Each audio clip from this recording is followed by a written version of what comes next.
महाराज मेरे गोविंद ने जब देखा उन समस्त प्रजाजनों के भाव को, जब गोविंद ने देखा महाराज समस्त प्रकार से आज आत्मा रामो प्यारी रमत, गोविंद ने सबसे भाव को देखा, मेरे गोविंद नाचने लगे महाराज, ताता दिया करके थिरक उठे कन्हैया।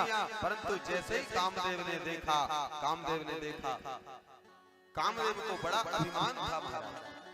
भगवान ने भी चुनौती दी, आजा तूने बहुत ऋषि मुनि महात्माओं को अपने बस में किया होगा, तपस्वियों को, ध्यान आत्माओं को, लेकिन आज तो देख असंख्य व्रजांगनाएं, असंख्य सुंदरी व्रजांगनाएं, और उन सब के बीच में अकेला आज मैं तुझे चुनौती देता हूँ, तेरा एक भी बाण चल जाए तब जाकर के कहना।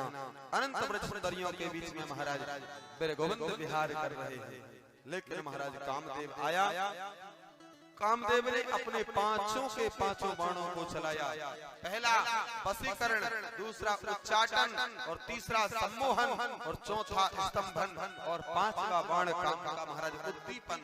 इन पांचों बाणों को काम ने चलाया, गोविंद ने काम को उल्टा लटका दिया, एक भी बाण नहीं चला महाराज। वो तो ऊर्ध्वस्तंभयन, गोविंद ने उल्टा लटका दिया काम महाराज। समस्त गोपियों के साथ में रास चल रहा है महाराज मेरे गोविंद का, और कहते हैं वही कामदेव जो अभिमान जिसको हो गया था, भगवान ने कहा देख बेटा आज मैं तुझे वचन देता हूँ कि तू मेरा पुत्र क्या, मेरे पुत्र का पुत्र बनेगा तू। जब द्वारिका में मैं पहुंचूंगा उस समय एक गोपी को मान हो गया, बाकी सबको अभिमान हो गया। सब गोपियों ने सोचा कि हम इतनी सुंदर हैं, इसलिए कृष्ण हमारे साथ नृत्य कर रहे हैं। देखिए महाराज किसी भी चीज का अभिमान नहीं होना चाहिए, ना तो सुंदरता का अभिमान हो, ना धन का हो, ना पद का हो, ना बल का हो, ना प्रतिष्ठा का हो, किसी प्रकार का अभिमान नहीं। ये तो अभिमान जो करता है वहां से महाराज मेरे भगवान छोड़कर चले जाते। गोपियों को इतना प्राप्त हुआ कि कृष्ण उनके साथ नृत्य करते हैं, लेकिन अभिमान हुआ तो क्षण छोड़ करके चले जाते। किशोरी जी को मान हुआ तो किशोरी जी को साथ लेकर मेरे गोविंद अदृश्य हो जाते हैं। गोपियां ढूंढने लगती हैं, सब गोपियां अंतर्हिते भगवती सहसैव व्रजांगना। महाराज बहुत सुंदर कहा है, भगवान को ना देख ब्रज बामाओं की अब स्थिति बिगड़ने लगी, छटपटा उठी, अपने प्यारे को ढूंढने लगी महाराज, चारों ओर देखने लगी। अब तो इधर उधर दौड़ने लगी, महाराज कृष्ण कहाँ चले गए, हमारे गोविंद कहाँ चले गए।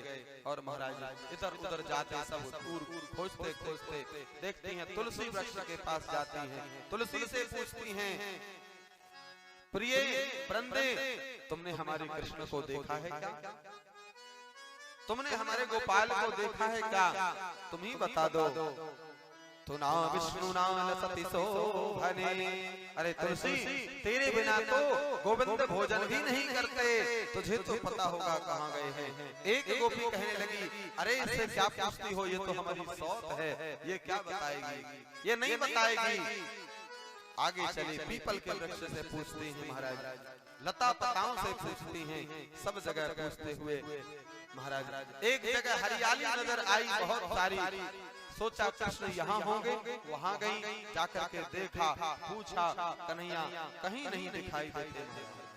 पृथ्वी से पूछा हे धरा, हे धरे, हे पृथ्वी, हे भूमि देवी, आपको तो पता ही होगा हमारे कृष्ण जहाँ कहीं भी गए होंगे तो आपके ऊपर स्पंदन करके ही गए होंगे, आपके ऊपर ही चरणों का स्पंदन किया होगा, आप ही बता दो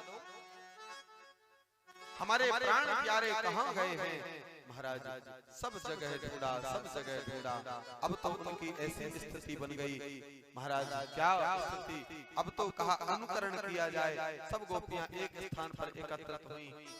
एक गोपी ने महाराज जैसे कृष्ण खड़े होते हैं मुरली बजाने के लिए, एक पांव में दूसरा पांव डाल करके अधराओं पर मुरली को धर के, एक गोपी कहती है आओ ब्रजवासियों मैं मुरली का वादन कर रहा हूँ, मैं ही कृष्ण हूँ। गोपी कृष्ण बनकर खड़ी हुई। एक गोपी ने अपनी चुनरी उड़ाई और गोपी कहती है मैंने गोवर्धन को धारण कर लिया, आ जाओ मैं सबकी रक्षा करूंगा। अनेक अनेक प्रकार से अनुकरण करती हैं गोपी। सुखदेव भगवान कहते हैं राजा परीक्षित को, राजन यह सब कर नहीं रही हैं, ये अपने आप हो रहा है, अपने आप हो रहा है यह सब। और गोपियां बड़ी प्रकार से महाराज प्रार्थना करती हैं, बड़ी प्रकार से प्रार्थना करती है भगवान की। मां भैष्टवात वर्षाभ्याम तत्रायण विहत मया, लेकिन फिर भी माधव नहीं आए। सारी लीलाओं का अनुकरण कर लिया महाराज, सारी लीलाओं का अनुकरण हो गया, फिर भी गोविंद नहीं आए। गोपी कहती कृष्णो हम पश्यत गति, मैं ही कृष्ण हूँ, मैं ही कृष्ण हूँ। अब तो स्पृहा होने लगी महाराज गोपी के मन में, वह कौन है उनके साथ है। यहाँ पर सुखदेव जी ने नाम स्पष्ट नहीं किया महाराज, क्यों? क्योंकि सुखदेव स्वामी ने इसलिए भागवत में किशोरी जी का नाम स्पष्ट नहीं किया कि सुखदेव भगवान राजा परीक्षित को कथा श्रवण करा रहे थे। और राधा रानी के नाम में इतनी बड़ी ताकत है कि एक बार राधा रानी का नाम लेने से महाराज समाधि लग जाती है। तो सुखदेव जी ने सोचा अगर मैं अपने इष्ट का नाम लेता हूँ, कहीं समाधि लग गई तो राजा परीक्षित का कल्याण नहीं हो पाएगा, कथा नहीं सुना पाऊंगा। इतना बल, इतना तेज, इतनी शक्ति किशोरी जी के नाम में है महाराज। सुखदेव जी रसिक संत हैं, राधा नाम उच्चारण मात्र से ही महाराज 6 महीने की समाधि लग जाती है। और परीक्षित को कथा सुनाना है, दिन केवल 7 है, 7 दिनों में उद्धार करना है। और राधा का नाम ले लिया तो समाधि लग जाएगी। इसलिए भागवत में कहीं भी राधा नाम उच्चारण, राधा नाम शब्द नहीं आता है। अब तो महाराज ऐसी गति बनी, सब गोपियां दाएं बाएं सब जगह कृष्ण को खोजते खोजते खोजते महाराज अब किशोरी जी को महाराज अभिमान हो गया राधा रानी को कि शायद मैं इन सबसे ज्यादा सुंदर हूँ, इसलिए मुझ अकेली को लेकर के भगवान आ गए। किशोरी जी बोली कन्हैया कितनी दूर और लेकर के जाओगे, मैं थक गई हूँ। तो गोविंद ने कहा इनको भी गुमान हो गया, थक गई हैं आप, आ जाइए कांधे पर बैठ जाइए। जैसे ही मेरे गोविंद ने कांधे पर बैठाने के लिए किशोरी जी को कहा और जैसे ही किशोरी जी बैठना चाहती हैं वैसे गोविंद यहाँ से भी अंतर ध्यान हो गए।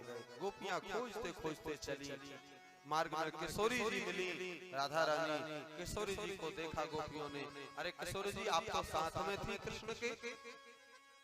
किशोरी जी ने कहा जो तुम्हारे हृदय में व्याप्त हुआ वो मेरे हृदय में भी आ गया था। कौन? अभिमान। अभिमान के लिए मेरे गोविंद अगर राधा रानी को छोड़ सकते हैं तो हम सब क्या है महाराज, कुछ भी नहीं। अब सब साथ में मिलकर के चली और महाराज एक जगह यमुना के किनारे पुनः पुण्य मांगत यमुना किनारे पर जाकर बैठ जाती है गोपियां। यमुना के किनारे पर बैठ गई हैं और सब ओर से प्रयास कर लिया, गोविंद नहीं मिले। तो अब यहाँ पर प्रार्थना की है गोपियों ने, बड़ी सुंदर महाराज। उसी प्रार्थना का नाम गोपी गीत पड़ा है। यह गोपी गीत ऐसा अद्भुत गोपी गीत है महाराज जो मनुष्य जीवन में अर्थ धर्म काम और मोक्ष सब कुछ प्राप्त कराने वाला, चारों पुरुषार्थों की सिद्धि कराने वाला है। जो नित्य प्रति इस गोपी गीत का पाठ करते हैं उसका बहुत बड़ा फल होता है।